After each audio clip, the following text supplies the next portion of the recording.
வேண்டும். தேவனுக்கு விரோதமாக பாவம் செய்ய மாட்டேன் என்று கூறுகிறான் யோசேப்பு. ஆனால் அவள் அவனை விடாமல் தினமும் தொந்தரவு செய்து கொண்டே இருந்தாள்.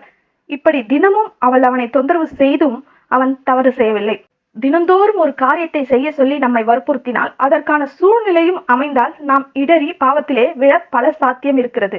இப்படிதான் ஆதாமும் ஏவாளும் ஆண்டவர் வந்து, ஏன் நான் சாப்பிடக்கூடாது என்று சொன்ன கனியை சாப்பிட்டீர்கள் என்று கேட்கும் பொழுது, ஆதாம் என் மனைவி கொடுத்தால் நான் சாப்பிட்டேன் என்று கூறுகிறான்.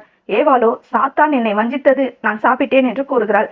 நாம கூட ஏன் இந்த தப்பு பண்ணேன்னு கேட்டா, அவள் தான் சொன்னா, அவன் தான் சொன்னான், என்னை வற்புறுத்தினா, அவன் என்னை கட்டாயப்படுத்தினான், அதனாலதான் நான் செஞ்சேன், இல்லைன்னா நான் செஞ்சிருக்க மாட்டேன் அப்படின்னு சொல்லுவாங்க. அப்படி இல்லைன்னா அந்த சூழ்நிலை தான் நான் தவறு செய்ய காரணமா இருக்கிறது, சூழ்நிலை காரணமாக தான் நான் தவறு செய்து விட்டேன் என்று கூறுவார்கள். ஒன்று மற்றவர்களை குற்றப்படுத்துவோம், இல்லை என்றால் சூழ்நிலையை குற்றப்படுத்துவோம். இதுவே நம் வழக்கமாய் இருக்கிறது. ஆனால் இந்த பாவத்திலிருந்து நம்ம எப்படி காத்துக்கொள்ள வேண்டும் என்று